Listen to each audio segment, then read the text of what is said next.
I hope we're not live. Good afternoon. Welcome back to House Transportation on Thursday, January 23rd. We're a little bit off of our agenda piece for a few minutes here before. Right now, we're going to try to bring to a close our Budget Adjustment Act response to appropriation. And we're going to Damian Leonard, our Ledge Counsel, to sort of present where we left the last time. If we have something to present based on the last conversation. We do. Do you mind sending Yeah. a Zoom link? I have one from this morning, but I'm not sure it'll still work. Okay. Sorry about that. It's DLEONARD. All right. Well, for the record anyway, I'm Damian Leonard from the Office of Legislative Counsel. We do have a new paragraph for the committee to review and decide on whether, one, they want to keep it in the letter, and two, whether you want to make any changes to the language. And so, thanks, Kayla. Joining the meeting now, and I will share my screen as soon as I'm in.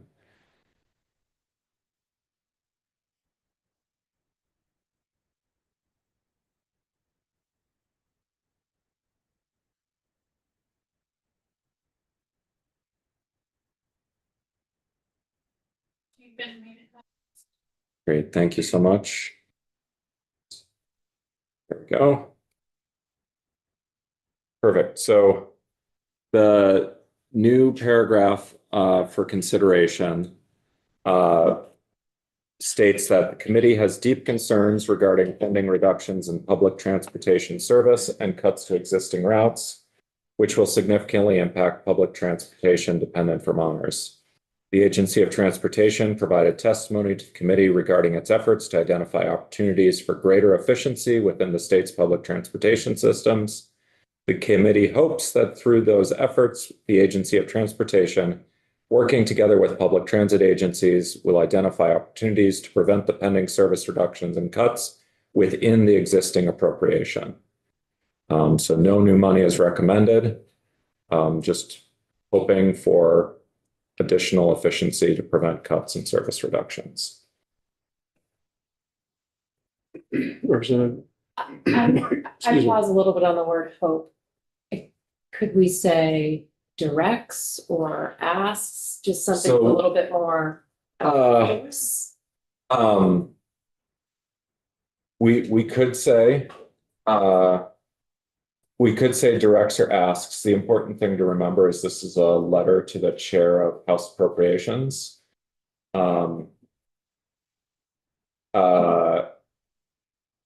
So it's, and we can't really provide, like, legally, we can't direct the agency without enacting legislation.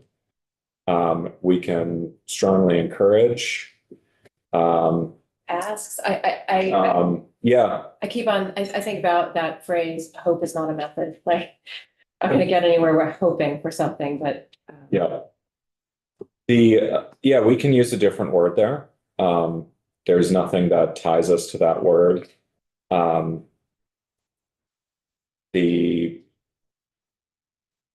to think. But yeah, the request to the ask is a little strange just because it's going to the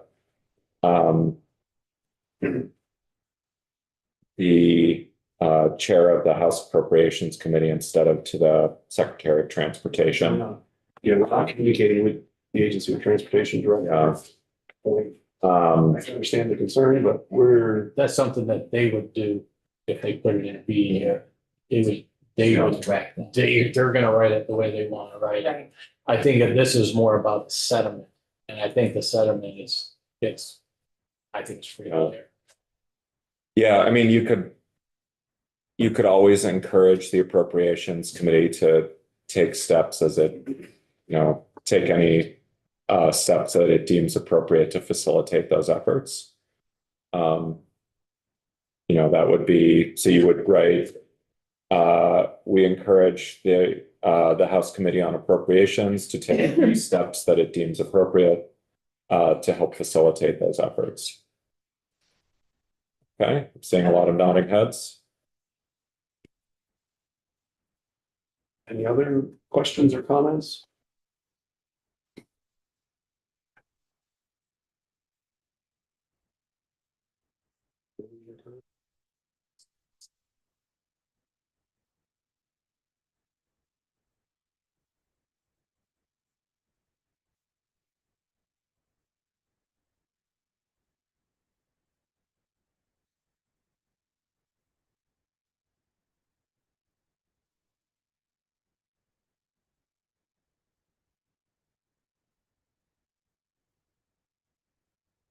Does that work? Yes and no, I mean, I think it was fine before, I mean, and then again, that opens up the funding, like we're asking for funding, and I think it's clear that we are not asking Okay, for, and if it's not internal, I think that might, that gives you too far. That gives me heartburn the other way.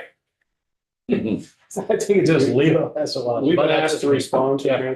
on transportation related issues. Yeah. We are incorporating a statement beyond what we were asked to. I think that although I appreciate the word hopes is one of those words, but I don't want to use the words like appropriations and appropriate in the same sentence, and I don't want to go. I appreciate that, but I think we need to, go ahead. No, that last sentence, it's fine if it goes away. Instead of the committee hopes, the committee expects that through these efforts. yeah, you could say that. There we go. Does that make sense? Yep. We delete this. Whoop. Sorry about that.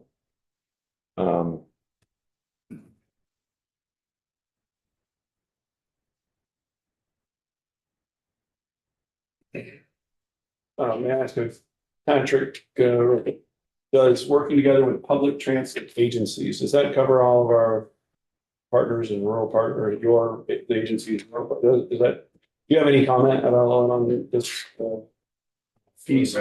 Record at the chief of PXC. I think that could cover all the entities. I don't think that, the agency is doing this work as it is, and I don't think there's any issue with the languages. Thank you.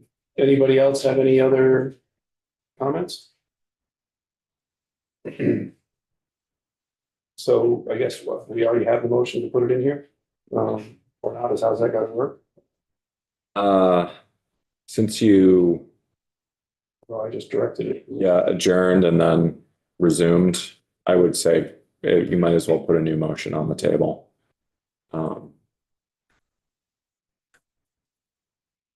Representative Tomlin, was it? I make a motion to include this paragraph speaking to public transportation in the Budget Adjustment Act letter to appropriations. And I would second that. Well, I guess we'll finish up, take a quick straw poll, the way that we did for the other provisions. All those in favor of adding this to the letters, raise your hand. All those opposed? Okay, we will include it. If you could make it so, draft the final, or you Yeah. can move on that as saying that's the final, and then we can. Yeah, so what I'll do is I'll send it to our editors just in case there's a comma out of place or something like that. As soon as it's back, I'll bring you a hard copy that you can sign, and because I think you as the chair need to at least sign or initial on the bottom, and then that can go to appropriations. Ready. All right. Thank you for the work on Yeah. on your pieces and on the letter overall, and I appreciate as well then that effort, and we will go on to the next piece, and we apologize to our next guest and appreciate you indulging our extra 10, 12 minutes off of schedule. We're now going to get back to continuing our education piece of all the different parts that the agency is involved in, and now we're going to hear the next piece about aviation. So who would like to come on up, Evan?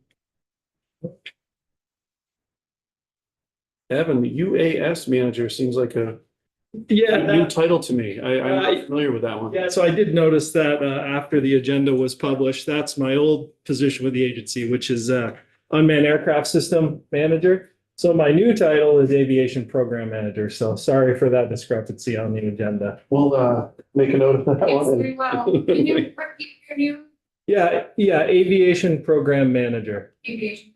Thank you. As far as sharing the screen, just HDMI in and okay.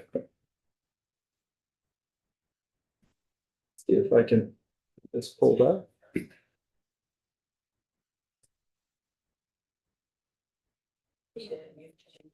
You might have to wiggle it a little bit. Yeah, this will. Yeah.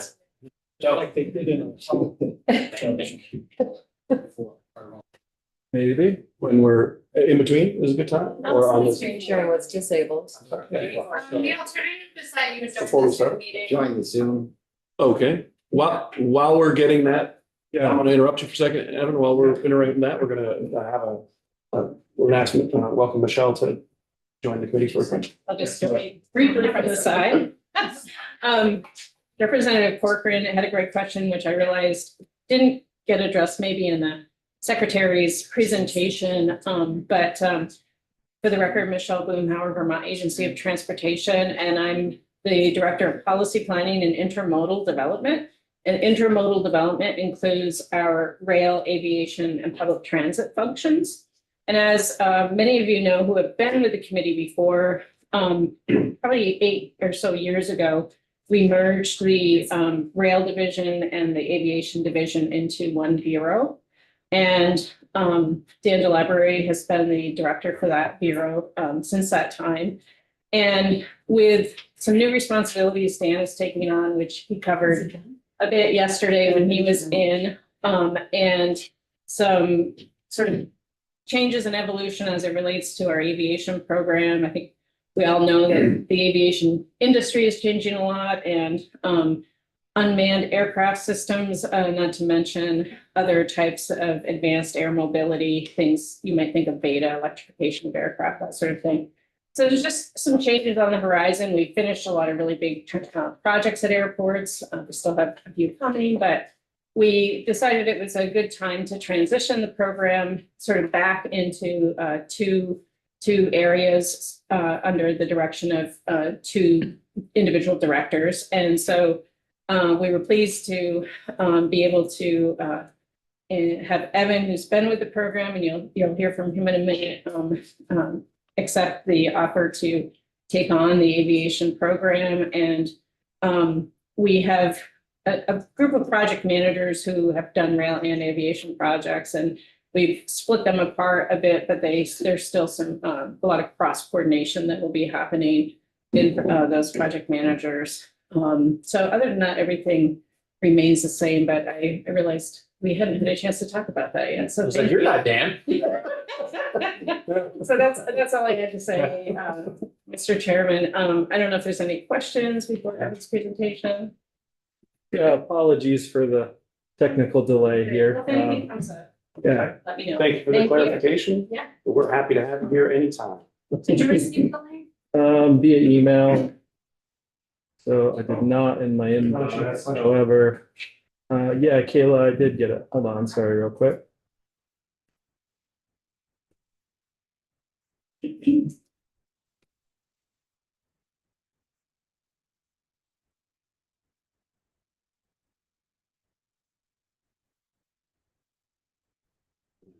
Thing there.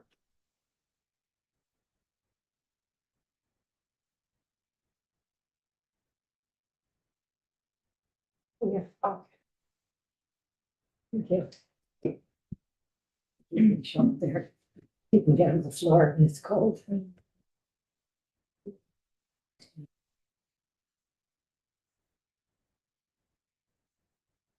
Okay.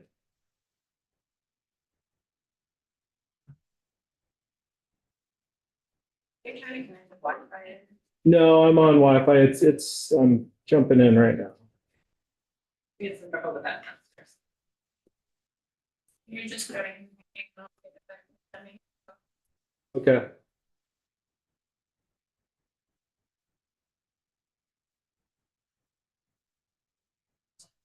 So you should have screen sharing capability now.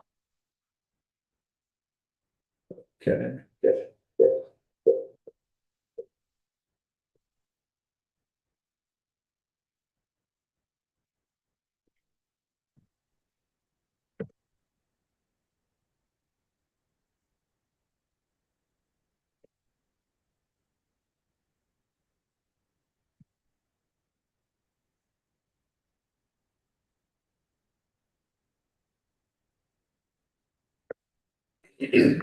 Well, we have had pretty much every witness struggle to get on this. Yeah, sorry. Thank you. Yeah, I'm trying to mute my speakers as well. My speakers are muted.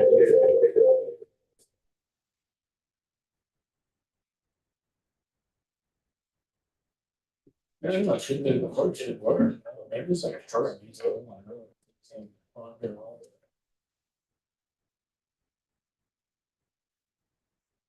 Faulty, so I had to get a new one. Brand new. So. I think I just addressed the feedback loop.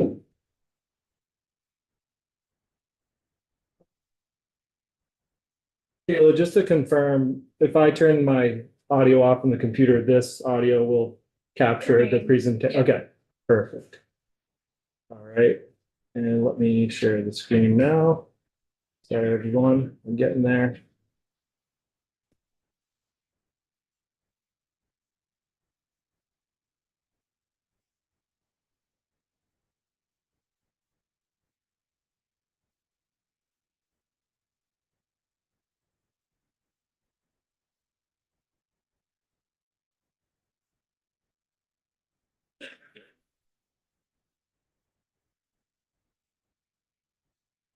All right, sorry.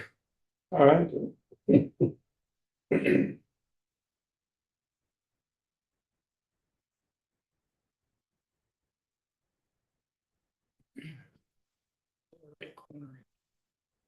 Lower right corner for, It's to make it all just your slides.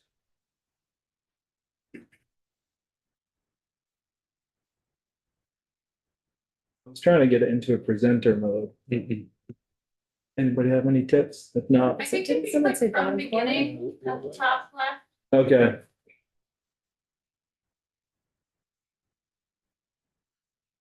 Is that gonna? There you go. Yeah, see, that's showing my presenter slide, which I want, but I don't want you all to see. I don't know, that looks pretty cool to me. No, I know, it's a compelling presentation, I promise you. We'll get there. Sorry. Let me, go back to Zoom. So that At the little, bottom, that little that little star thing. the very Yeah, bottom right. okay, yeah. That's what Thank they you were all. doing before. Let's see what happens. Patrick, do you have any experience on getting on the? Oh, whoops, it could be this one here, I think. That one? Slideshow. Oh, yeah, there you Slideshow. go. That's the. Yeah. But it's gonna show that because If you try going just to. Presenting. Yeah, Unplug the HDMI. Yeah. Plug it back in. Yeah, that's not even working. I would. And now. yeah, because usually you can present right in Teams, right? Okay, this is Zoom. Stop share.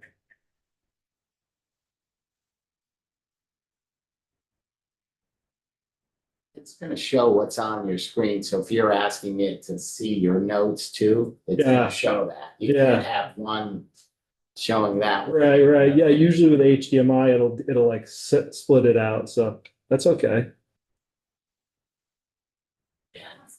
But every single person's has. So like right here, Patrick, like if I'm if you go to the here. Yeah, slideshow here. Yeah. and you just- Yeah.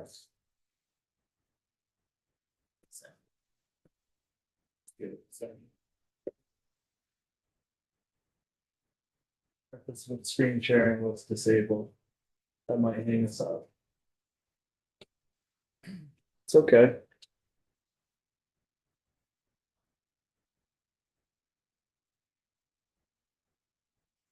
Okay, I'll go back to the Zoom and I'll. Here.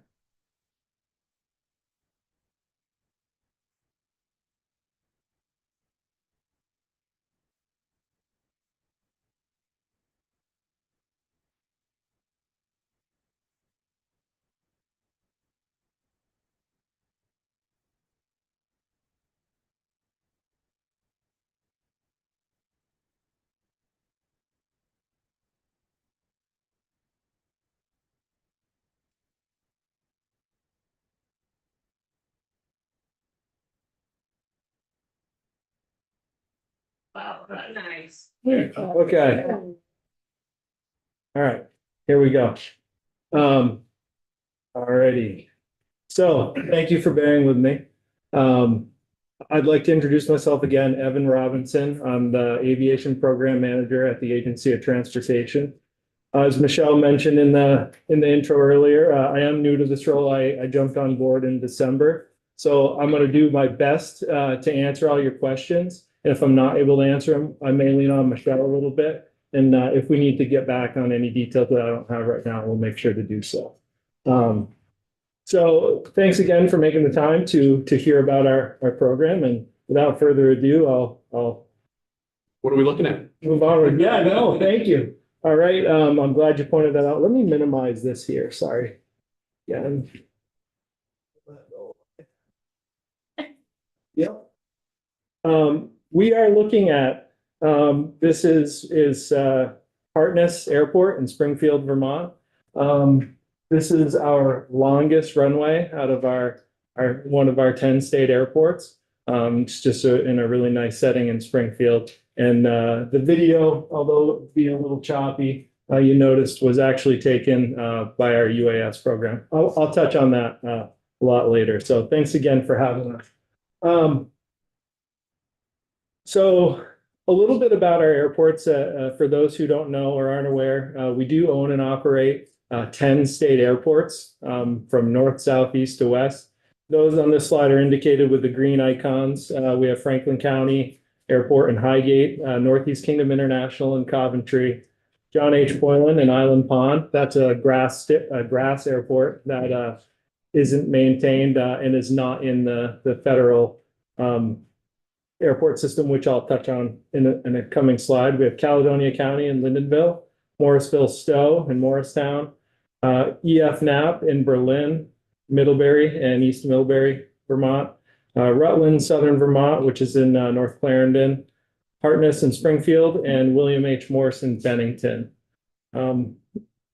At all of our airports, of course, these numbers fluctuate a little bit from time to time, but currently on our last count, we had 263 aircraft based around our 10 airports.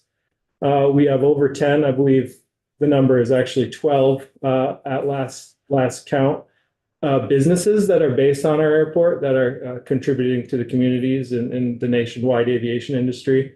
We have 221 hangar leases where members of the public have established leases with us, lease agreements for hangars or other buildings. There are 10 different aeronautical chapters and organizations such as the Experimental Aviation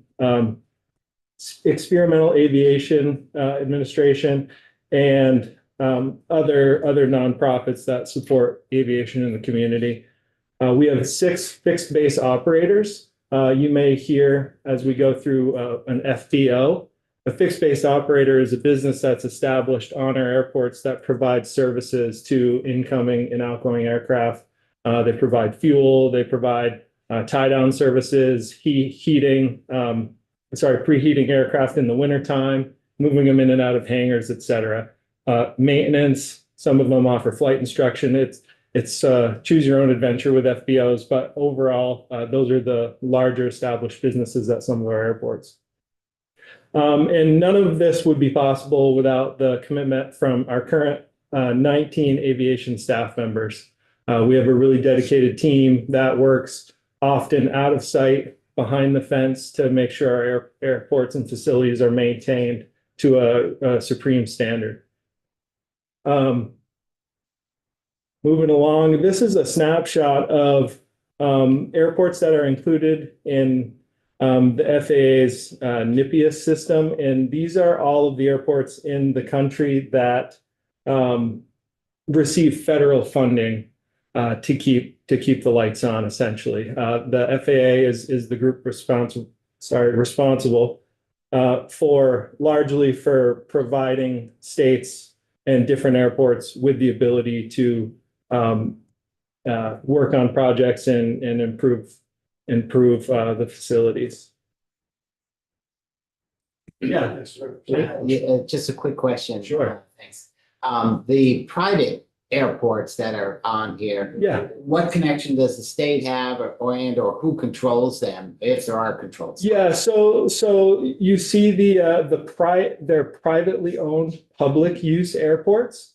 So those, aside from establishing maybe a contact in infrequent communication, there isn't a relationship currently that the state has, like no obligation of the state. With that being said, we have an opportunity to sort of support them, and if they seek us for guidance on how to maintain their approaches, we do have a connection in that sense. But those airports are not federally funded. The state doesn't fund them in any way, but they are open for public use, and that's recognized. So there are a handful of other airports in the state that would be another classification would be a restricted airport, and those are privately owned, private use airports. Those would appear on an aviation chart, but aren't recognized in Vermont's public use airport system.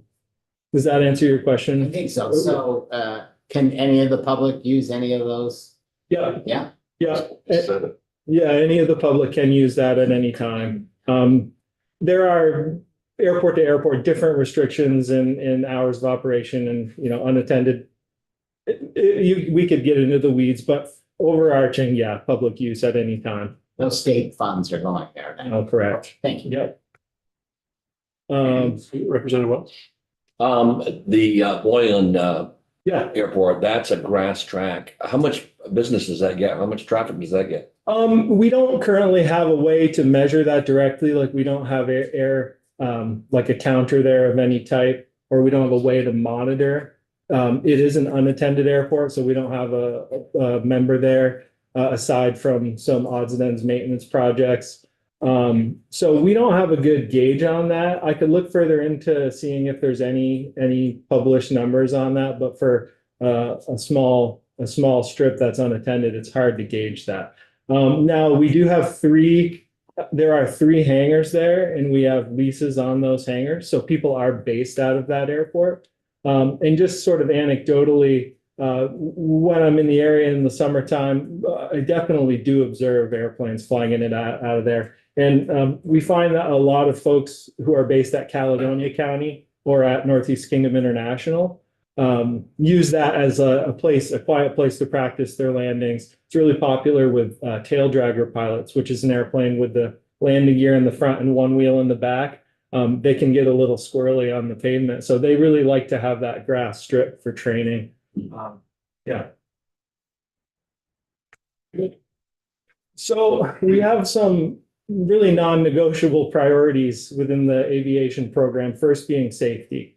And that's a really broad term, but what our goal is to provide safety for all aviators, airport users, the visitors, as well as our personnel. And to do that, we rely on really good planning ahead of time to make sure that our facility needs are being met. The projects we're undergoing really keep this as the main priority. And also a lot of the FAA funding really hinges on the ability to maintain safe facilities, or the money's used is, safety being the #1 criteria if it contributes to the safety. Speaking of the Federal Aviation Administration compliance, we jump through hurdle after hurdle, or I shouldn't say hurdle. There are methods in place from the FAA to ensure that our airports are safe and compliant. So it's a constant communication with them, working on developing the relationship with the FAA to ensure that we're doing what we need to satisfy their compliance. And then along with that, any other state and local regulations and permits, et cetera, we're on top of that. Now, the next section is key, and it kind of speaks to more of what our program's mission statement would be. First of all, our goal here is to support the aviation industry and its growth within the state of Vermont. Economic growth and commercial development at airports is very important to us. And in the same sentence, general aviation. So the person who may not have any a huge economic impact or doesn't want to have a commercial venture, but they just have the passion for aviation. General aviation, they're the people that are speaking in the community and hosting events. And it's just really important to have all different aspects of a airport, from trying to relate it to like a healthy forest is super diverse. You have, really established mature vegetation, but young growth, and kind of this variety is what really makes a healthy aviation atmosphere. Working on improving our program to support youth aviation education, looking for opportunities for outreach in the community, whether it's events or field trips, et cetera. That's super important. And as Michelle mentioned, we're in what is kind of being coined the new golden era of aviation. It's been many years since we've had this technological advancement, such as the electrification of the air aviation fleet, and that along with that goes infrastructure improvements. No different than EVs on the roads. We're looking for ways to support that growth at our airports. The last one here is my favorite. It's let's have a little fun along the way. The core of the aviation community in Vermont, everybody is there, most likely because at some point early in their aviation career, they had some fun. And we're really trying to harness all V-Trans and use that energy. We have this amazing opportunity and to work with the public on our facilities.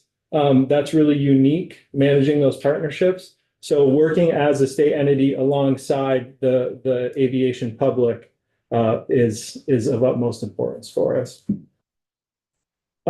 Next week, we'll be back to talk in detail and more in depth about the budget and how we're funded. What I didn't want to miss today without pointing out, what our funding structure is. As you can see, for the 9 airports that are federally funded, we have an annual state apportionment for kind of all of our airports. And that's in the range of between $500,000 to $1 million. It depends. I think we have a new target number for this year, and that could change based on FAA funding and availability. Non-primary entitlement from the Federal Aviation Administration. Bipartisan infrastructure law improvement grants. Those are currently on the table for us, and we're working with those. That program, as I'm sure most everybody is aware here, will sunset in fiscal year 26, but we can use the funds through 29. Then we also have some other federally administered discretionary grant funds. And then the state T-fund allocation, which in large part keeps our facilities maintenance and operations, as well as the source for our state match for those federal funds. We also have revenue on our airports. I spoke earlier to the 221 leases that we have, which generate revenue for each of our airports, as well as fuel sales. And now, putting the cart before the horse a little, I'll touch on the different fuel. We have fuel farms at our state airports, and we're going to get to that when I talk a little more about our assets. But our total airport revenue, as an example, for fiscal year 24 was $382,681. And that's lease and fuel sales included in who's using our airports. I spoke a little about general aviation. Those could be people who own their own airplane and they're burning holes in the sky, or we also have businesses as well. Aircraft charters come into many of our airports, especially thinking about Rutland and the proximity to Killington Mountain Resort. We have a lot of private charters that come in on the weekends, as well as Morrisville Stowe. We see a huge amount of charter traffic at our airports. Ameriflight operates out of Rutland Airport and the Berlin Airport. That's 6 days a week, and they're freight haulers contracted with UPS. So we have everybody's Amazon packages coming in 6 days a week to a couple of our airports.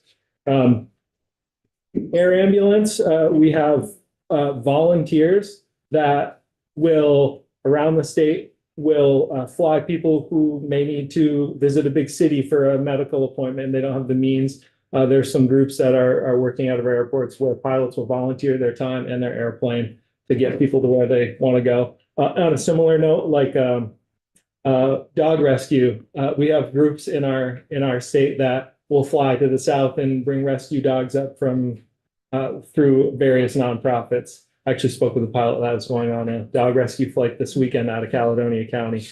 A Civil Air Patrol, that's an Air Force auxiliary group that provides our state with many services involved with aviation education as well as search and rescue, should we need that service. And there's various aircraft stationed around the state.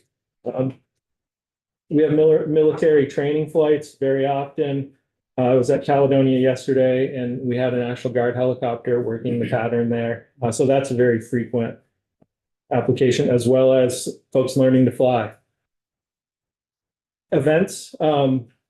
We are encouraging events at our airports. Here's a couple examples. The 24 Leaf Peeper Fly-In down at Rutland, Southern Vermont, where aviation enthusiasts come to our airports and visit and get together and sort of promote. And then again, Airport Appreciation and Community Day. This is in Caledonia, where members of the community can come and get hands-on a little bit with our behind the fence and seeing airports in our facilities and talking aviation.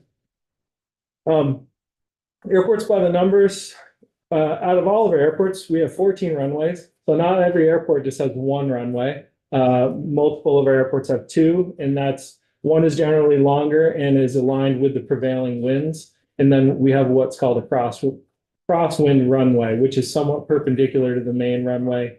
Configurations can vary, but that gives pilots the option to use various airports based on the weather conditions.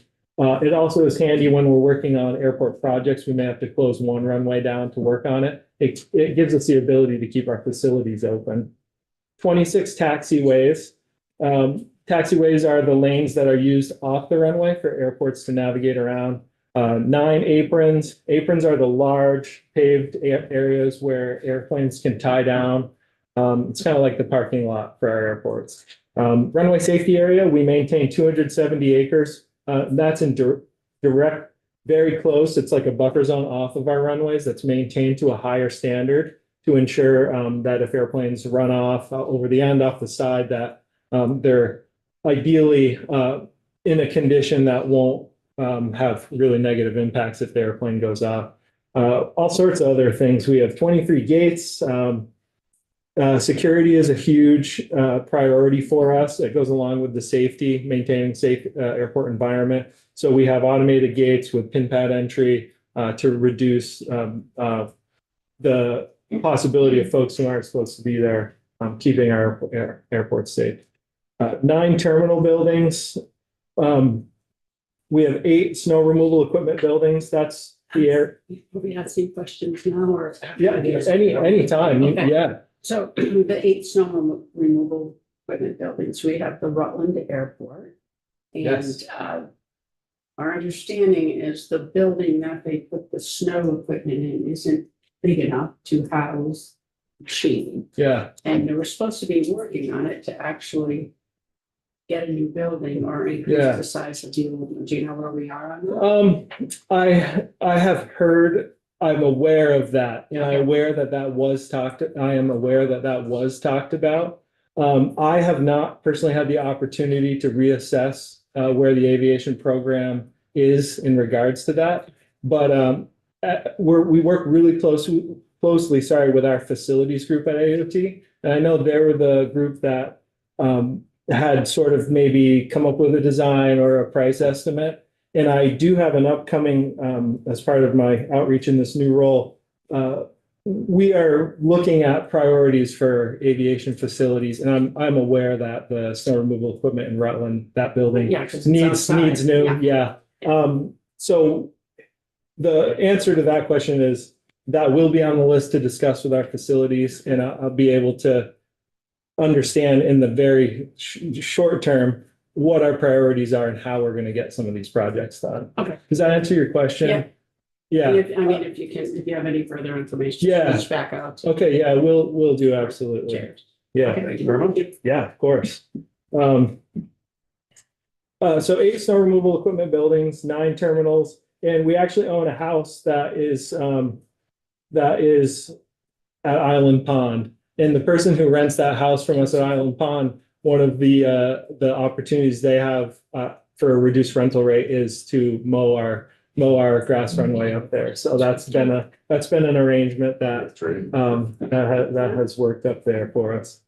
I wanna just breeze through so everybody gets a visual. This is the EF Knapp Airport in Berlin. And just as a little shout out, all these photos you see here are taken by AOT's UAS program. And just as a side note, somebody might say like, hey, aren't you not supposed to fly drones at airports? Well, we've developed, along with the FAA, standard operating procedures to mitigate the risk on airports. And we're finding along with DOTs nationwide and the FAA that using UAS for various applications on our airports, such as airport layout, using them for airport layout guidance, fence line inspections, hazards, obstruction removal, using the UAS has become a really handy tool for the aviation community. I could go on all day about UAS, so I'm gonna keep moving. Again, Berlin, the one long runway, and then this one does not have an intersecting runway like an X. Our crosswind runway here is offset, so you can see it's hard to get in one picture, but 523. Here we have Morrisville Stowe on the left and Northeast Kingdom International on the right. Now, you can see the variation in asphalt color. That's indicative of the capital improvements we've made at these airports in recent years. Dan and the project delivery team really did a stroke of work over the last decade to get our airports up to par in FAA compliance, as well as making some really much needed safety and other improvements such as runway extensions, which allow a new class of aircraft to come in, bigger size jets, which could then in turn lead to economic growth and more opportunity for development on the airports. So you'll see in these pictures the different taxiways and airport extensions and safety improvements. Yeah, go ahead. It's funny to see that number 16 there. I sold about 30,000 bags of ice at the Fish concert in 04. Oh, yeah. Yeah. And I understand that we're never getting another event like that up there. Yeah. Would that be correct? Did that kind of put a black eye on us? That scale, I think that scale is something we'd have to think long and hard about as an agency on what type of events we want to support. You don't really want to shut down your airport probably, first of all, right? No, again, that I spoke of the good working relationship with the FAA, and they're not too keen on shutting airports down for various things. So I figured that. yeah, we'd sort of have to take each application one by one. And moving along with Caledonia State Airport in Lyndonville. Franklin County State Airport, we just completed I shouldn't say completed. We completed another phase of a long-term improvement project there.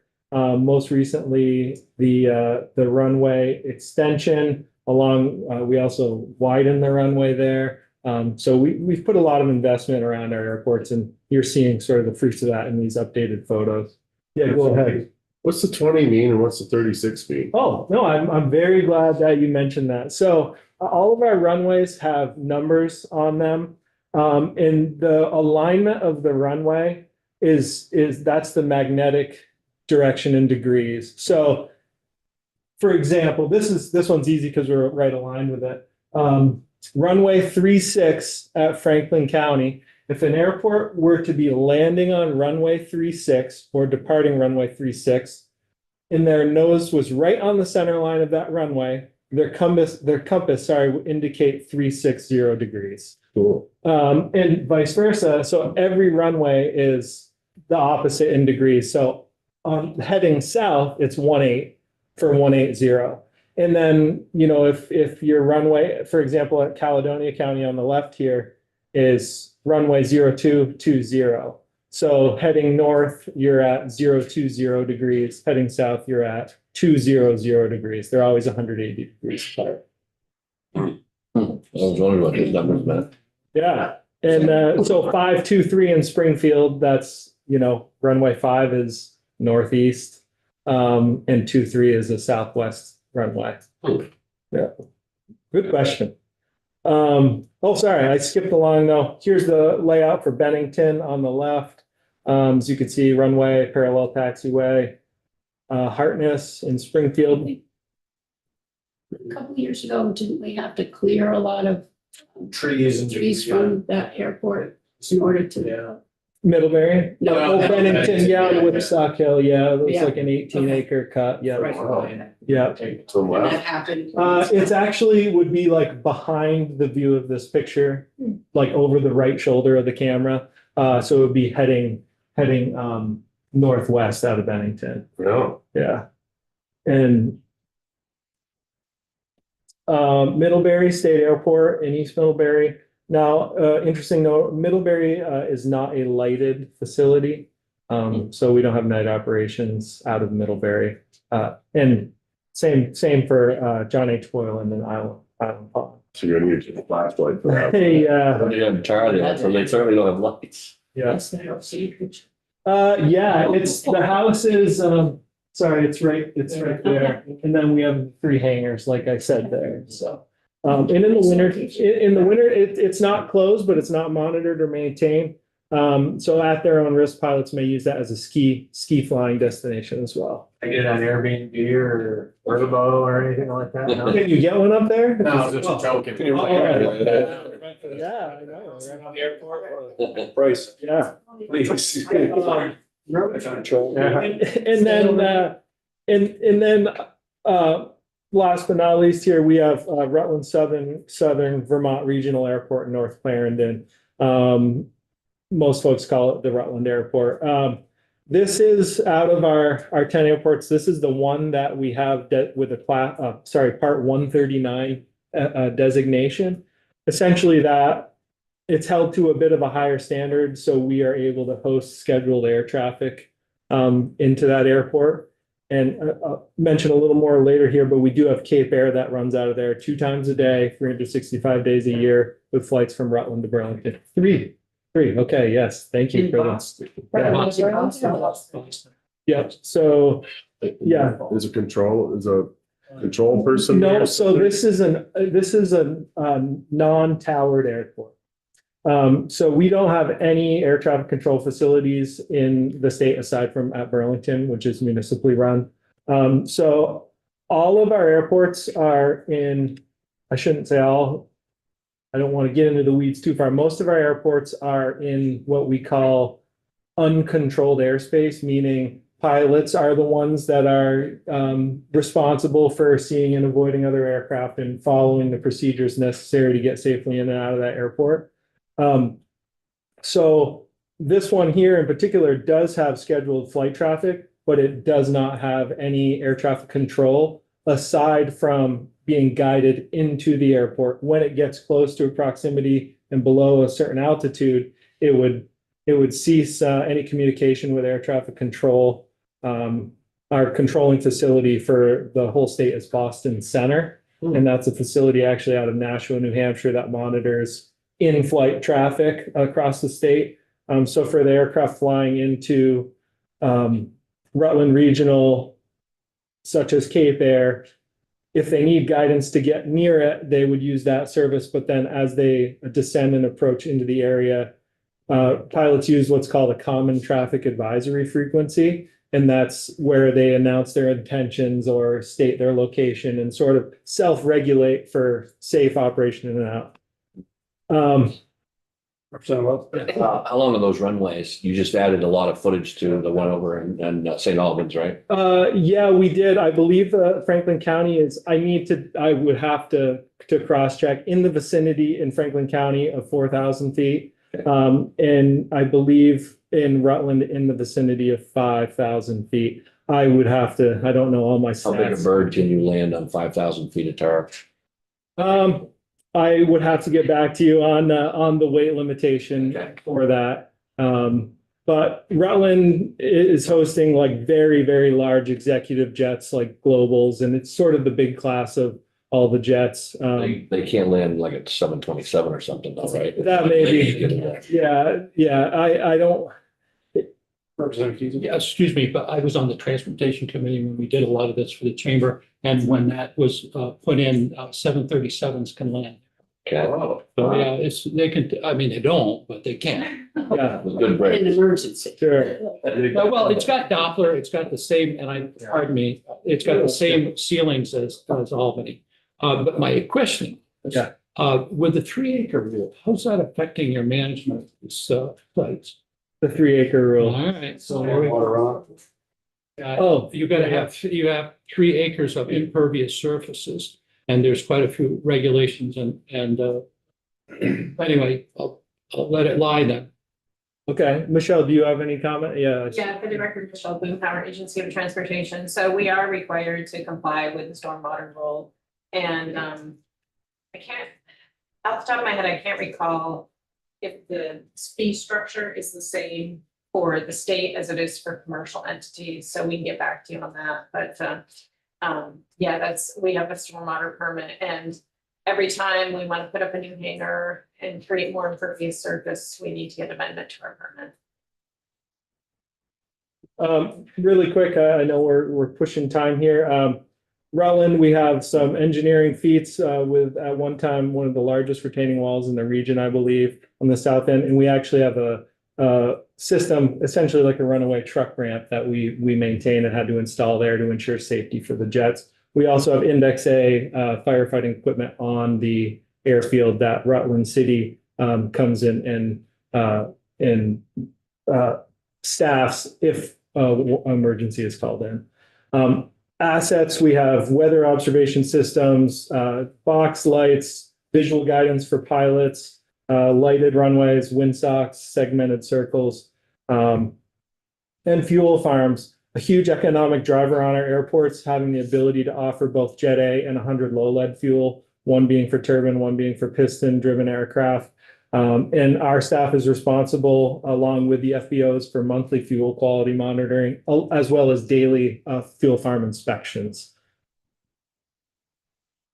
Oops. Looking just to keep moisture out. Yeah, we have a daily sump of the fuel and getting rid of the moisture in a waste bucket, and then returning that fuel to the tank. Mountain and rotating beacons, which keep our pilots safe for visual flight operations. Could be on terrain surrounding our airports. And hangars. These buildings are what we are striving to both maintain our current hangars as well as develop to provide more aviation opportunities and places for people to keep their aircraft at our airports.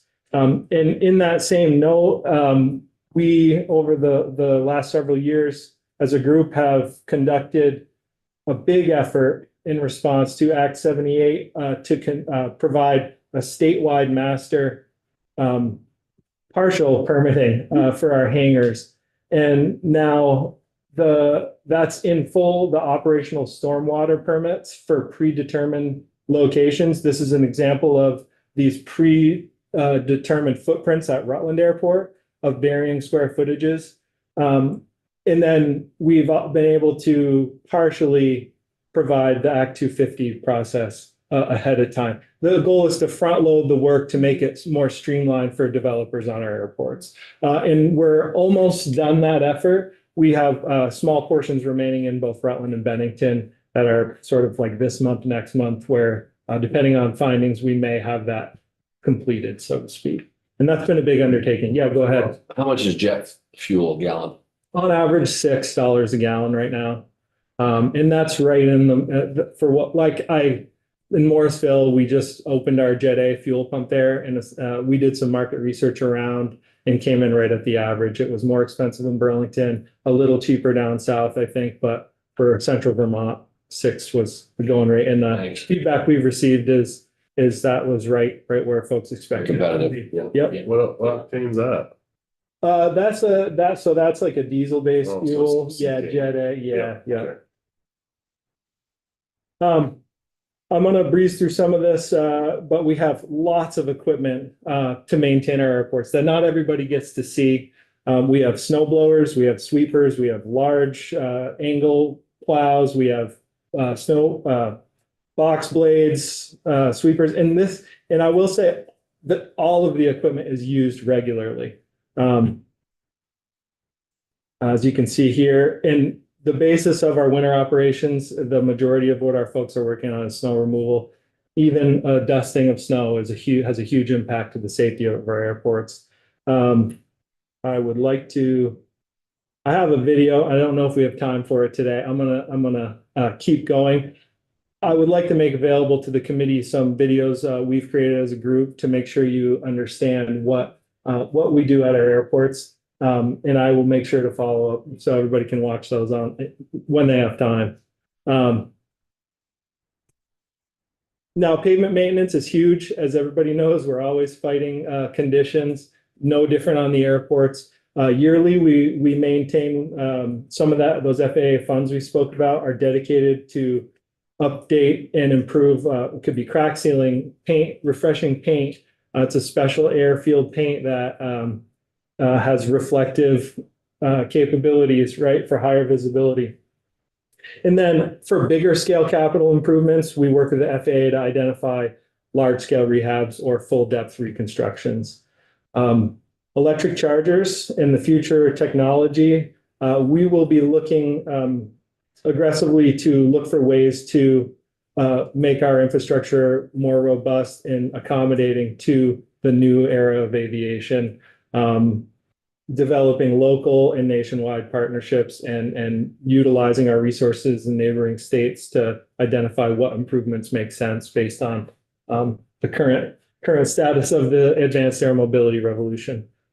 We also have one airside electric aircraft charger at Rutland.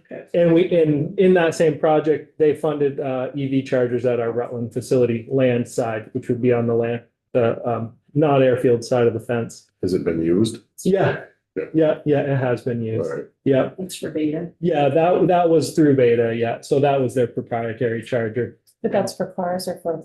Well, it's both. So there's an aircraft charger on the apron side of the fence.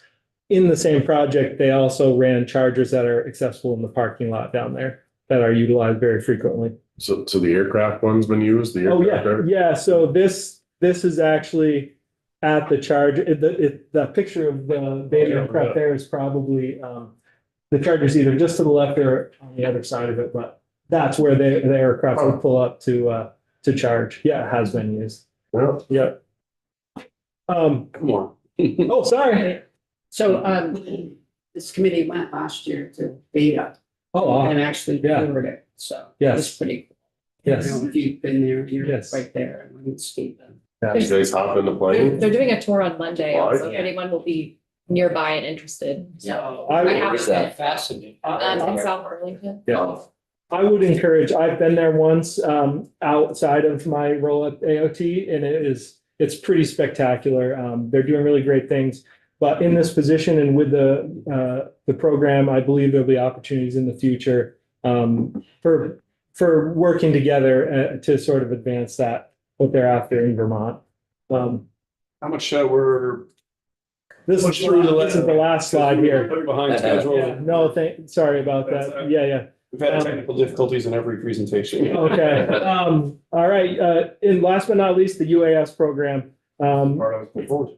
Great, yeah, so I jumped on board in 2019, in January, so 6 years ago. Had the opportunity to build this program.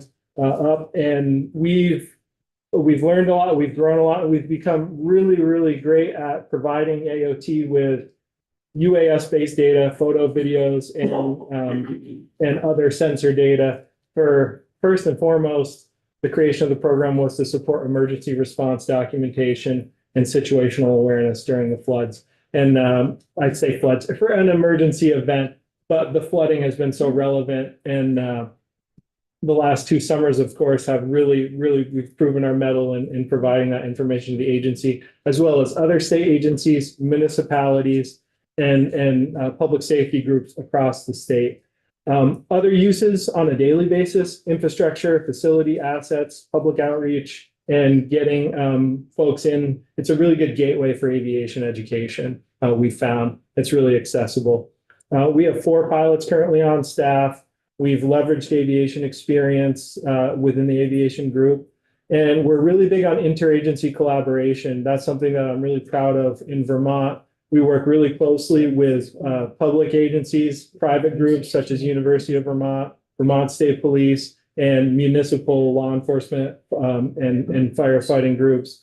And one big thing that's in the works currently, we're looking to standardize the UAS response to emergency for emergency events with the SEOC and Vermont Emergency Management. So we're looking to have it sort of in their playbook. We've been doing it ad hoc really well, but we're trying to legitimize that. And that's an ongoing effort right now with stakeholders from the state. That's all I have. Great shot.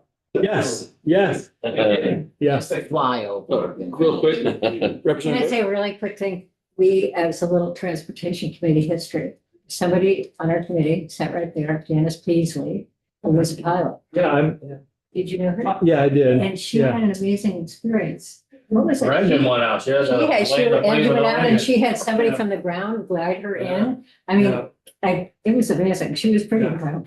Yeah, I recall meeting Yeah. Janice, yeah. She was Sounded something. like she was going for a Sunday cruise there when the planes fall. Be happy at any time. If people want to reach out directly to me, I would love to dive in deeper and follow up on any other questions you have. So thank you for your time. Thank you very much, Evan. We Thanks a lot. appreciate it. We're going to transition to our next presentation. Andrea Wright is coming up with Patrick Murphy again. Thank you. Environmental policy and sustainability. We got it.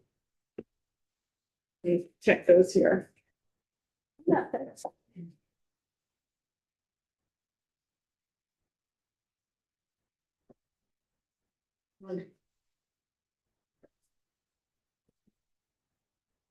Like a movies.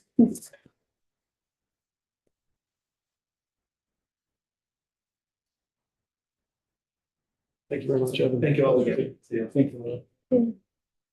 That wasn't the Medington mine. It was? Yeah, it was, yeah. They were doing that this summer, yeah. I was getting nauseated just looking up on them. That's pretty impressive. I'd never go, yeah. It's just a couple. Let's. We did it all last couple of years. It's gotta be a faulty. But not this morning. I don't think I've got it to work. There was just a message that it's been disabled. Is there? She- I Join the will have to link. send it. So if you could just drop on your email and I can send you the Zoom link.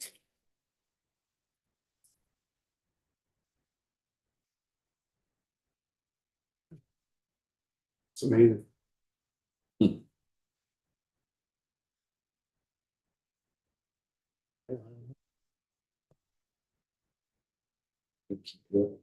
Aircraft at the spot. Franklin County Airport, yes, indeed.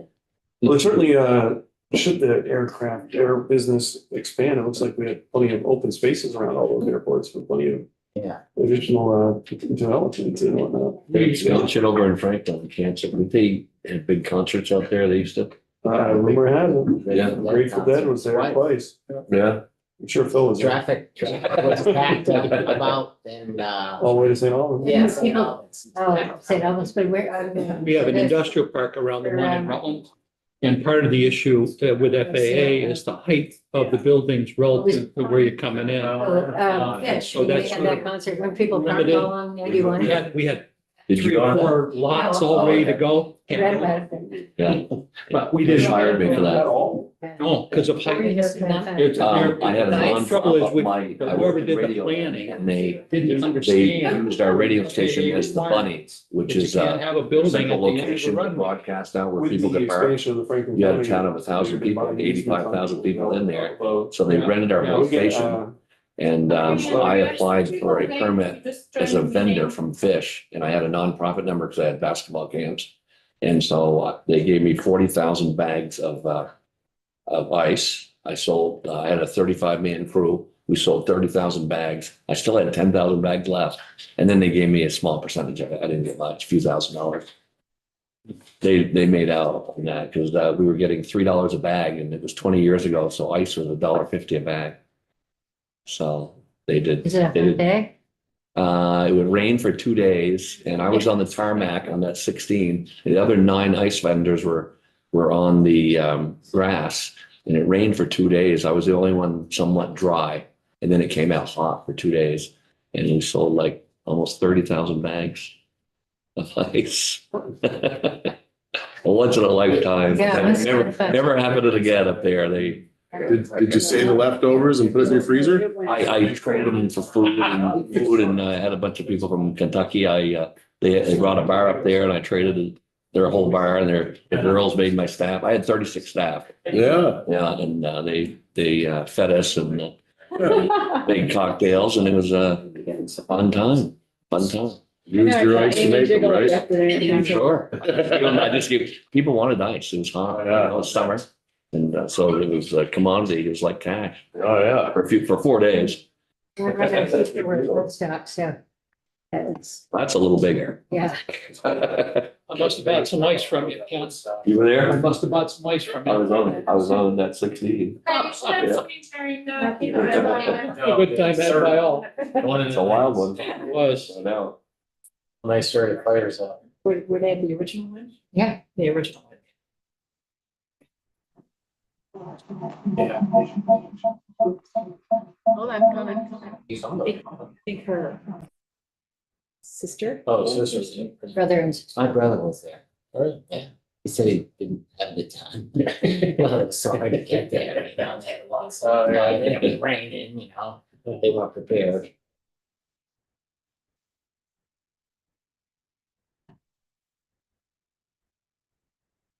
Well, Andrea, you're in good company. It's not your fault. Whatever our setup is, has not worked when we started. It's not your fault. I don't know what it is, but we have not had, we've had Yeah. one of your colleagues has the touch. She walked in, plugged it in and went on. Nobody else has been able to. It's There we been- go. Every single witness except one has had a problem. I bet we can, Call in Sean. I bet we can invite someone from IT to come in. We haven't had a single witness be able to get on easily. I've never used HMI. Yeah, usually it is very Want me to go see Sean? Well, we're saying at the next break, we should all walk in there. Thank you very much for your patience and we appreciate it. And we know we're well behind schedule, but we'll go right up till we have to break for the floor. Yeah, when is that? Just. We have to be on the floor by 3. So, I Yeah, till have a 2, lot of talking to do, so I just want to make sure I can at about 2:50, 2:55 Okay, I'll try. on a stretch. talk fast anyway, but I'll see where I can cut some things out. I think I have about 35 minutes of presentation stuff, so I don't want to preclude any conversation, so I'll try to move it along. Okay, thank you for having me. I'm Andrea Wright. I'm the Environmental Policy Manager at V-Trans, and I'm leading the Environmental Policy and Sustainability Program that's been in place for a couple of years now. I have Patrick Murphy, who you all know is our state policy director now, but was part of the Environmental Policy and Sustainability Group as a Sustainability and Innovations Project Manager for several years, and has an in-depth knowledge and workings of he's been here since before me. Leading the group too. So we're here to just provide an overview of the work that's within our oversight. And we'll do that by really at a high level and just provide some examples of the things that we've been working on over the last couple of years.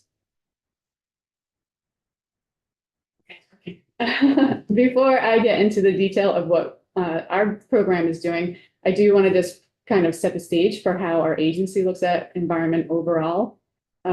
Starting with the mission and vision, having environment and sustainability in these statements is really important and serves as a foundation of our work.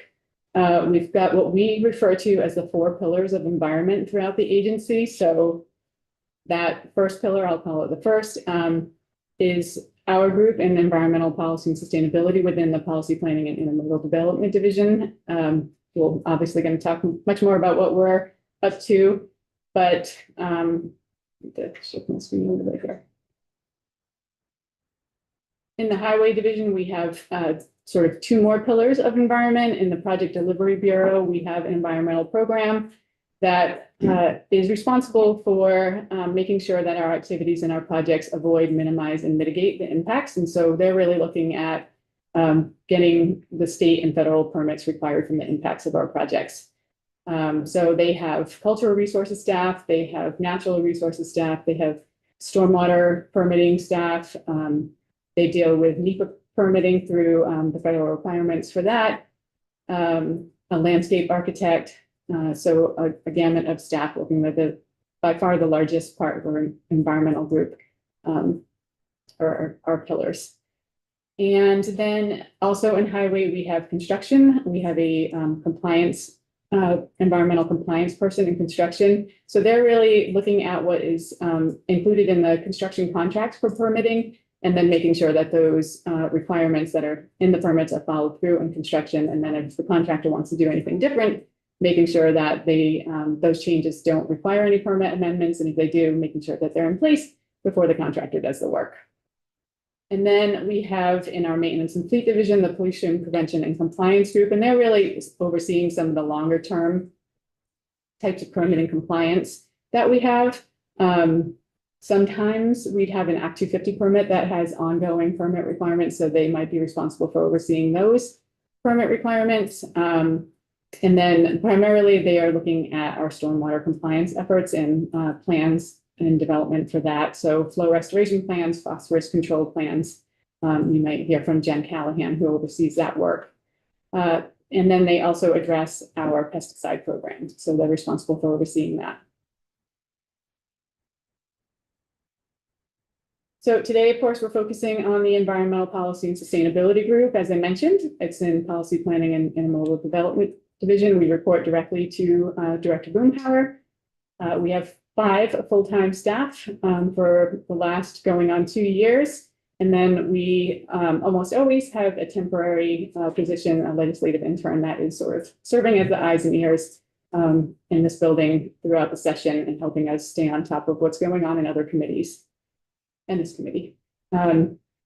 So our budget, because we are a new program, we don't have a lot of history, but our state fiscal year 25 budget is around 8 million. State funds posted there. And then we have local funds, which is larger than our state funds. And the reason for that is because a good portion of our budget has to do with electric vehicle charging infrastructure and dollars around that. And so the match for that is provided through local match, the vendors providing that.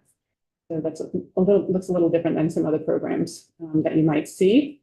And we'll be back to talk about our budget in detail. But basically, the purpose of our program in these three focus areas, environmental stewardship, climate mitigation, and climate resilience, is to understand the needs of the agency, initiatives that we might come up with on our own, or requirements from rulemaking or regulations, or different legislation that comes out, and then create initiatives around those needs, codify those good practices in policy, and then look to understand what investments are needed and what funding is available to implement on those policies and ideas.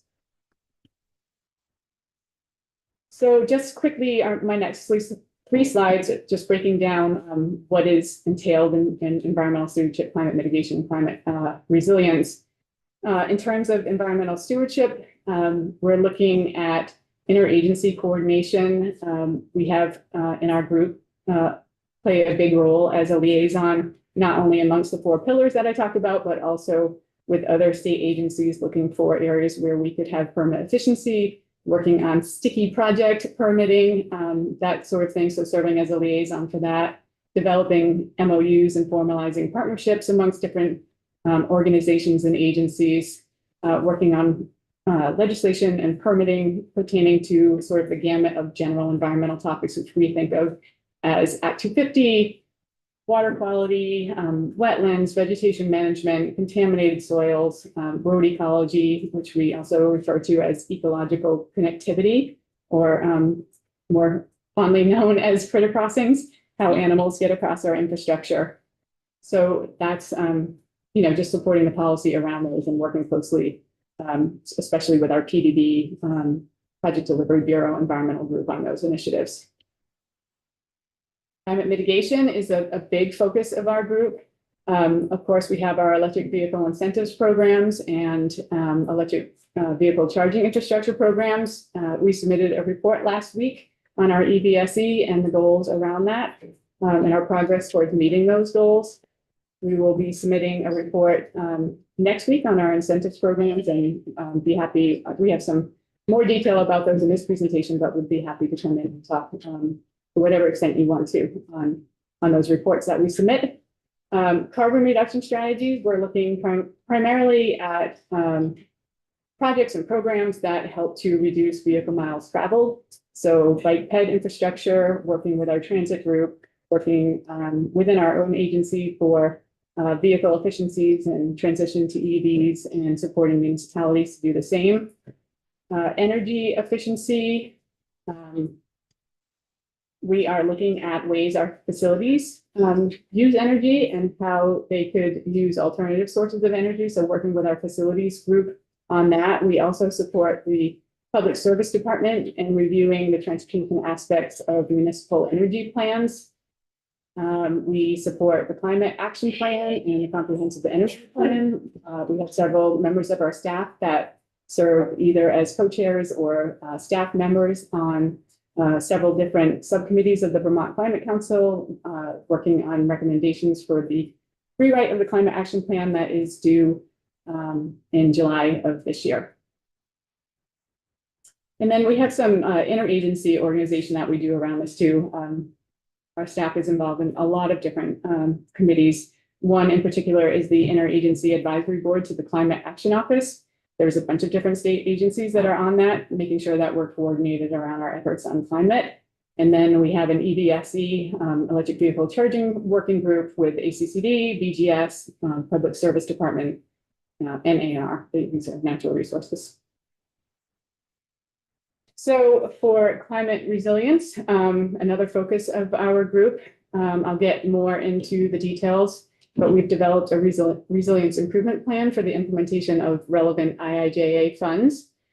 We work closely with Vermont Emergency Management on the State Hazard Mitigation Plan and making sure that we're following the actions that are called out for transportation in that. We also hold a seat on the Vermont Emergency Management Grants Review Committee. Looking at applications that come in for that.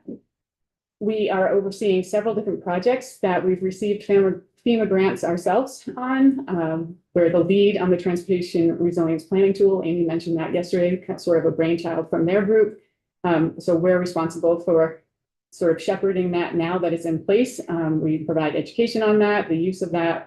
We need to do some improvements on that, and then expansion. We're looking right now at expanding that to rail infrastructure.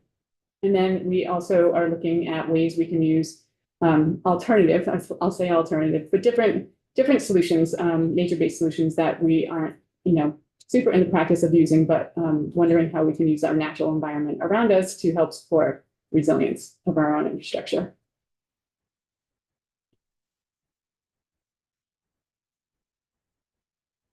So as you know, in 2020, the Vermont State Legislature passed Act 153, the Global Warming Solutions Act, and that created legally binding requirements for emissions reductions. It also required the creation of the Vermont Climate Council and the Climate Action Plan.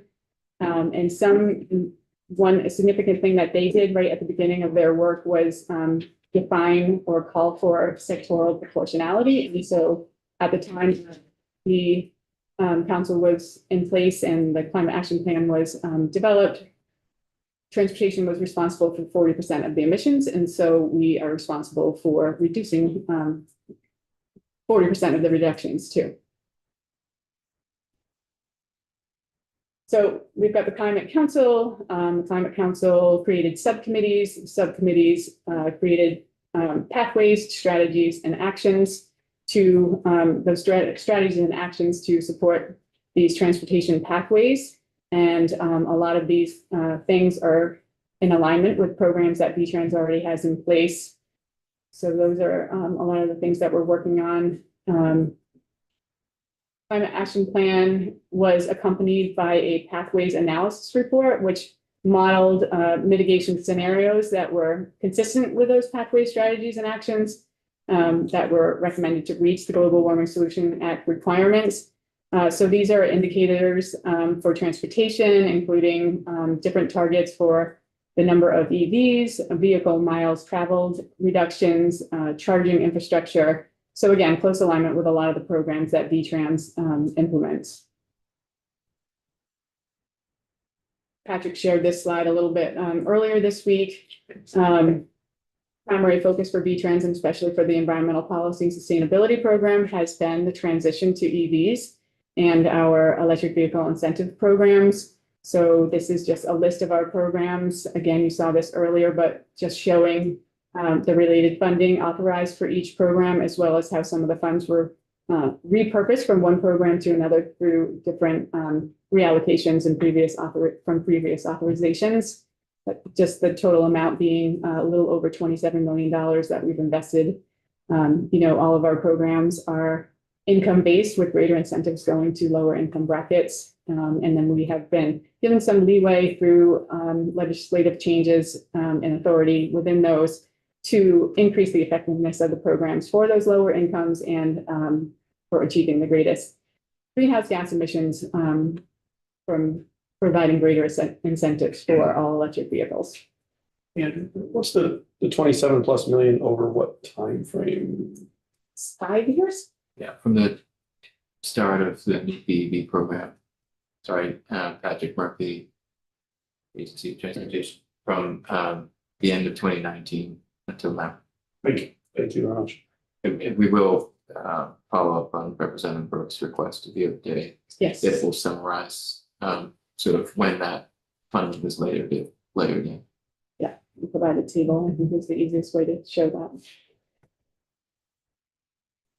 Again, you saw this earlier this week, but to reiterate how the programs have supported Vermont's EV transition, there's just shy of 17,000 EVs in Vermont, and our programs have helped to incentivize 6,000 vehicles. So about 30% of all registered vehicles and about 40% since we actually started the programs have been incentivized, with about 2/3 of the incentives and 3/4 of the funding going to lower income Vermonters. And again, we'll share a detailed report on these programs next week, and happy to come in and dig through data galore. We have as much data as you want to dig into on these programs. So again, with climate mitigation, there are several federal funding programs related to the electric vehicle charging infrastructure. We have $21 million in formula funds through our Infrastructure Investment Jobs Act, the NEVI program, National Electric Vehicle Infrastructure Program. And that was developed to create a network of reliable fast chargers throughout the state, but also across states and across the country. We're adding $2 million in ARPA funds for those purposes. And then there is another fund, the Charging and Fueling Infrastructure Program, which is a discretionary grant program. And that provides opportunity for funding for both corridor charging, so along the highways again, but also for community charging. And that is a $2.5 billion funding pot. They've held 2 rounds of available funding opportunities, and they've been incredibly competitive. So again, we're working with the interagency group on how to best coordinate our deployment of charging for the greatest uptake.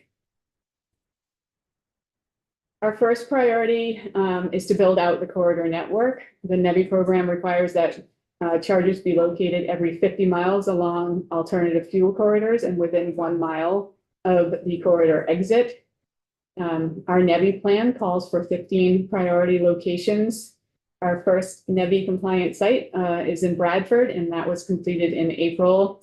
And we are currently in the process of awarding contracts for the full build out, which would be those 15 locations of the corridor network to the minimum standards required. And we hope and anticipate at this point that construction may be completed on those sites within this year. Do we know the sites? Yeah, they are on that map. They're in the report that we provided to you. So the physical location, okay. Oh, That's what I'm saying, I know yeah, the spot, for sorry. the physical, the address. No, not of all of them right now. The solicitation that we did just required the vendors to, if they could, they would score higher if they already had a site host agreement in place. So we've been working, some of them have identified locations and some of them are still working on that. Some of the site hosts weren't excited to get into any kind of agreement with the vendor until they were assured of the funding, so they didn't want to sort of put their hat in at that. Good to know the ones that you do actually get past those. Mhm. Yeah. Yep, we'll do. Representative Powell? Yeah, just a couple of questions. One, are they, the contracts that you put in place or, you know, almost completed, are they particular, outfitters of these, like, ChargePoint or something like that? That's one question, or is it a mixture of them? The other one is, will they all have the basic standards of, like what the pricing is? And, you know, uptime, downtime, those sort of questions. And if it's complicated, we'll touch base at another time. Yeah, we can dig deep into that. They all have minimum standards of how many ports and what those charging, the simultaneous charge of those need to be. And then they do have requirements for operating and maintaining. And part of that is a requirement to have 97% uptime. And they have a system through the program that they need to report on quarterly to show that they are adhering to that. Right, and so also with my The question, rates. maybe I wasn't, yeah, the rates, yeah, and you know, it could be now or another time, just to sort of discuss what the rates are gonna be and what my understanding is there's really no, you know, the PUC controls electric utilities. What, are there any controls as far as what the charging rates will be? It was part of this solicitation process, they had to propose a rate that they were going to charge. And then as part of the contracting that we do with them, they have to come back to us. We accept that rate, provided it's reasonable, and then they would have to come back to us if it exceeded, you know, of inflation, essentially. So there's more sort of an ability through our contracting process to hold vendors accountable than there might be if they're just being driven entirely by private investment. We do have, to the first part of your question, we do have a list of qualified providers that was developed through an RFQ process. And so that allows us to kind of streamline things a little bit more with our subsequent solicitation processes. So we're not kind of gathering all the same information and evaluating both the project and the proposer of the project at the same time. They're sort of pre-cleared for that list, and then we're just able to evaluate the project itself. Yeah, and that information is on our website and we can provide that to you as well. I think that was in the report. I think there's links in the report.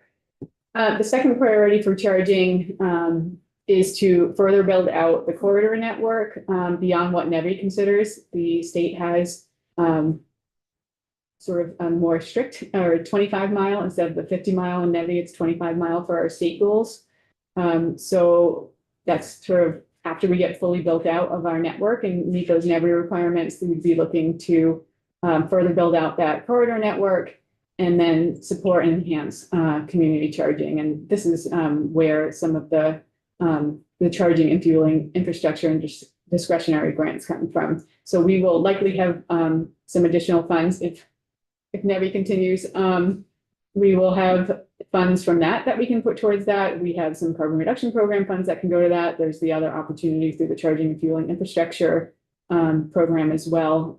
We have submitted 2 rounds of, I mentioned that there has been 2 rounds of opportunities for those funds. And like I said, they have been incredibly competitive, and we have not been successful in that. So I'm not including this to say this is what we're doing. We have funds under the program. It's just an example of some of the work we're doing, and we know where we need to go and want to go to fill out the corridor and help with community charging, multi-unit family dwelling charging.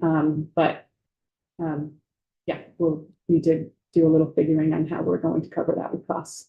Representative Lau? Yeah, so it's my understanding that these funds have been obligated, but we don't actually have them, right? We have to, for the NEVI, we've got to, we sort of have a contract to do it, and then we submit a bill and then to the feds, and then that gets paid, right? Yes.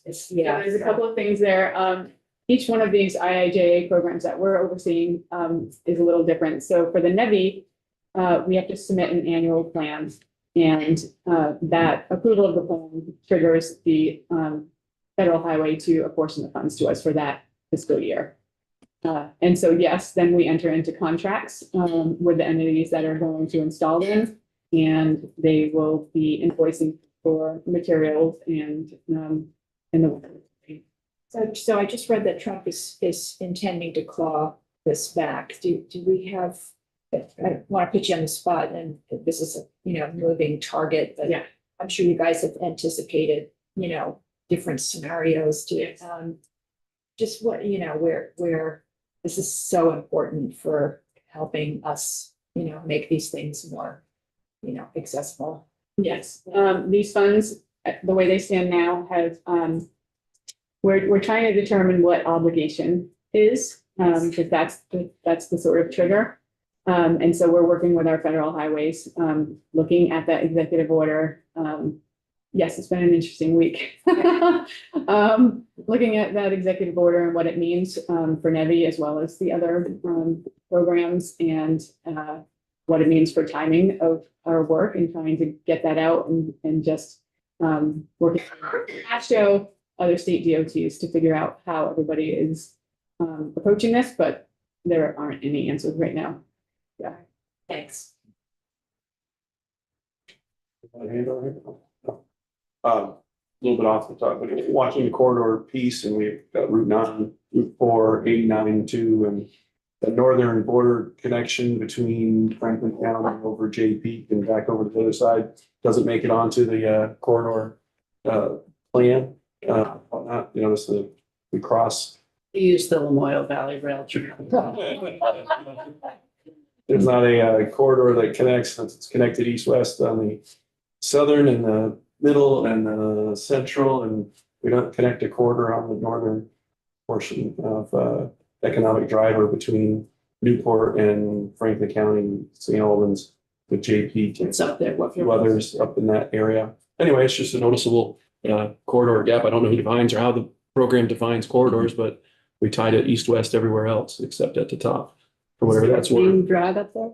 I guess if you lived in Troy and up over the top, that you would be thinking, somebody goes back and forth across the top, and there's JP's that. got a bunch of charging JP's got a pretty stations right Anyway. there. D-cable. That is a piece. I don't know how the corridors are defined. I was just curious. So there's a, Didn't get there into that piece. There've been 7 rounds that predated even this funding, 7 rounds of designating alternative fuel corridors. And in each round, they've had different sets of criteria. So these are the corridors that met those various criteria. Okay. And both the heavy funds and the CFI funds for corridor charging are intended to be invested just on these designated corridors. But with community charging, you're able to locate off the network. And then with the potential carbon reduction program funds, it was our intention to be able to start to move off of those corridors to places where there are high traffic volumes and demand, to be able to similarly invest in charging infrastructure so that those east-west corridors aren't left sort of behind without charging infrastructure. So that, of course, is dependent on sort of the outcome of what's happening with the federal administration. Thank you very much. I'm sorry, get us off track. Continue away. No problem. Got quite a few more slides. Might have come back. So the other major mitigation program within the environmental policy and sustainability responsibilities is the carbon reduction program, another Infrastructure Investment and Jobs Act. Vermont will receive $32 million over the program life, so a little $6.5 million per year. There's a variety of eligible project types that these funds can go to. So public transit, transportation alternatives, congestion mitigation, so roundabouts, traffic signal lighting, lighting in general, deployment of alternative fuel vehicles and related charging infrastructure. And it also provided for the development of a carbon reduction strategy. We could use those funds for that.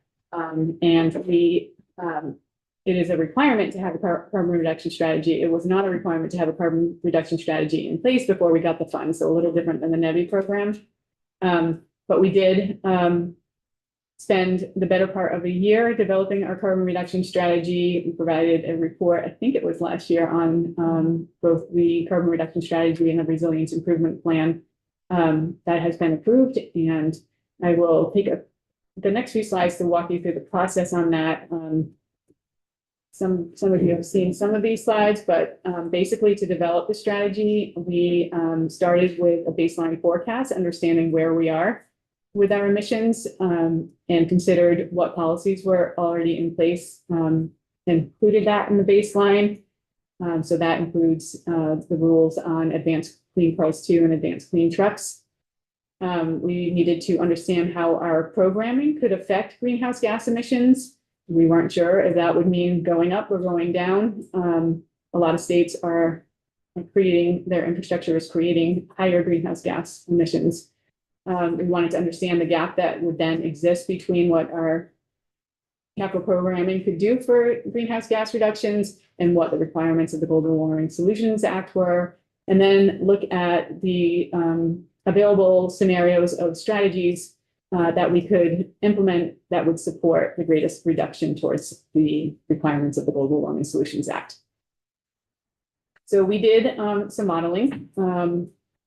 We did the baseline, we did the evaluation of our capital program, and we found that that capital program would decrease greenhouse gas emissions, but a very small amount. And so when we looked at the overall forecast emissions with the minor impact of the capital program, but including that advanced clean cars 2 and advanced clean trucks rules, we modeled that we were on target or nearly on target for the 2025 emissions, but that we were looking at a fairly significant gap both for 2030 and 2050. And our consultant developed what we call a sketch tool. So it's a lot of inputs and assumptions and different parameters that go in to look at, you know, if you have a bike project that is of this length within this community, or if it's rural, or if it's more in a downtown, or more of a cityscape as far as Vermont is concerned, what our greenhouse gas emissions could be. It's a planning level estimate, but we could plan for that level of greenhouse gas emissions from that type of infrastructure, and it goes across all different types of infrastructure and project types. So then we use that tool to look at these different scenarios. We heard a lot.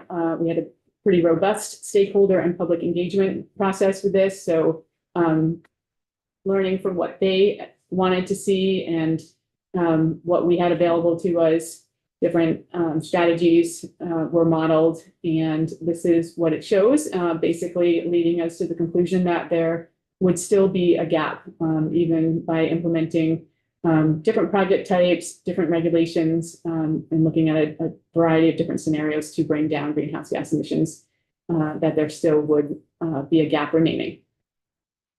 So then the carbon reduction strategy closes out by making recommendations for spending, and this shows the different project types and programs that are proposed for the carbon reduction program funds. So we're looking at bike ped, transit, operations and efficiencies in their vehicles, and then fleet conversion, again, including transit buses and our own fleet.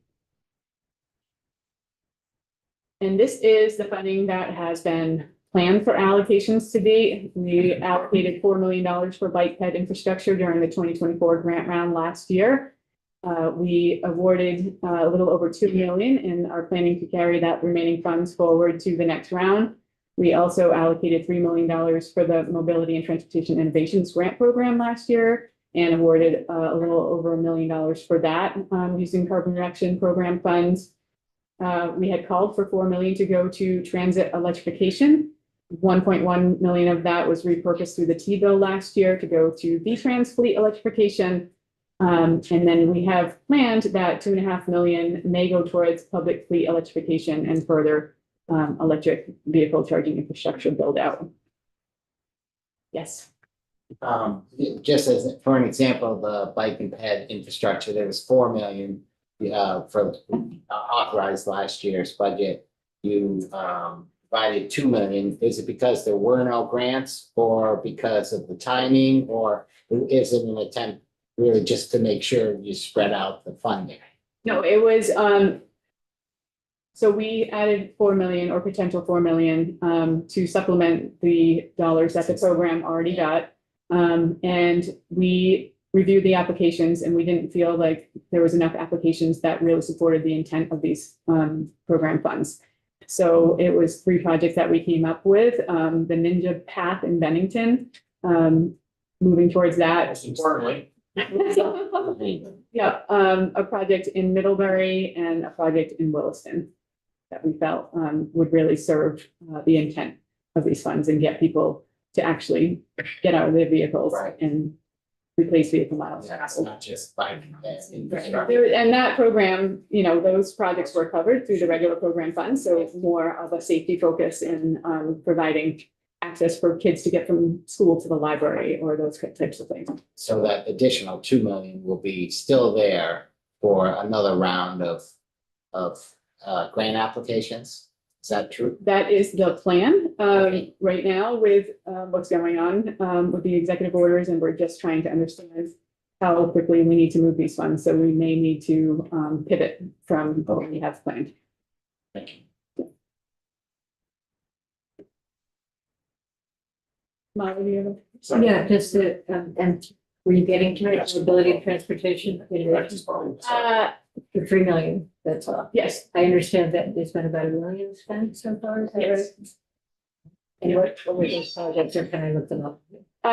You can look them up. I'm not sure if they're posted right now, specifically with the carbon reduction program funds. I can get that information to you. I'm just curious, because like, Yeah, but we still have like supposedly 3 yes. million left. Yes, the carbon reduction program allows for flex to transit programs. So we have actually flexed the carbon reduction program funds to the transit funds. And so they are reserving those funds, the remainder of that $3 million for future rounds. Again, we have to look at.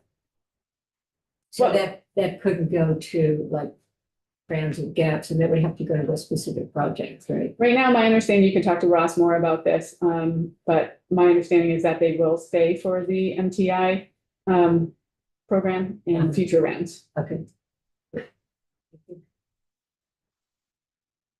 Okay, so might be my last climate mitigation, and maybe we wrap up with climate mitigation. I'm sorry about that. School's letting out. I coach high school basketball. And there's a problem with practice tonight and get all freaked out. They get on the bus or not get on the bus, and I really apologize about that. Okay. Let's do that last slide and have a couple announcements before we wrap.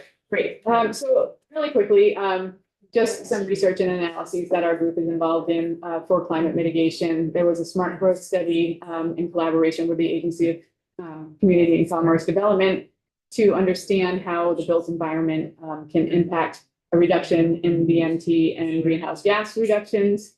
So that work is being used to support the development of the proposed recommendations for the 2025 Climate Action Plan.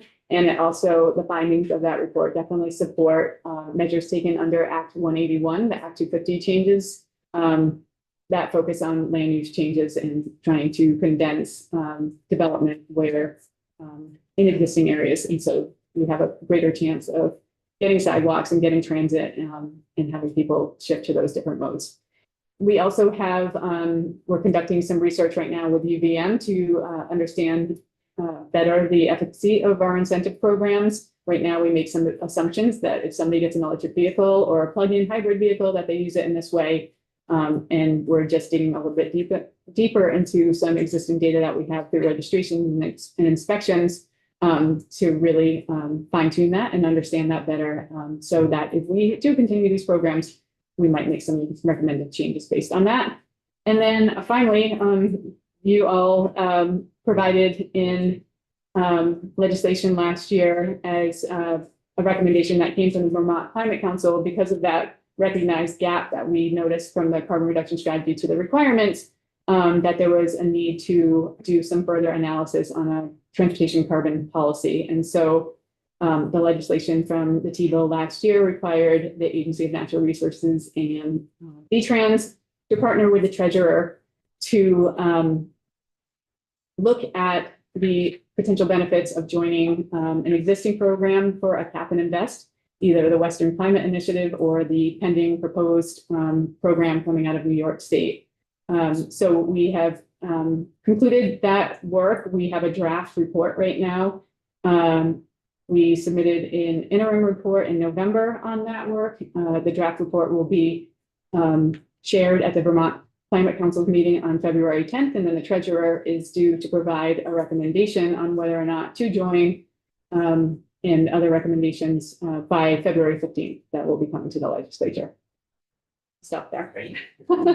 That's a lot. So, thank you very much for your patience and your flexibility. We've had trouble with their getting technology on all of them, and we had to finish up our BAA piece. So I really apologize for that, and I appreciate your No problem. responsibility and your piece. Do you want me to talk about those reports, either one of those reports more, and then another time we've got a lot going on for climate resilience, and it's, obviously a big and important topic for our state right now too. So we'd be happy to come back. There's a lot of interest amongst members in this particular area, and some of our members. Okay, great. Thank you very much, Andrew and Patrick. For the committee, after the floor, we're part of a small group of committee that has on the floor for training for ethics, rules, and decorum training. And so we have on the floor after the floor.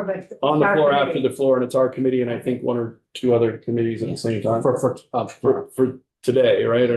And then tomorrow afternoon at 1:00, we have another training, which is over in the pavilion on discrimination prevention training that our committee is scheduled for.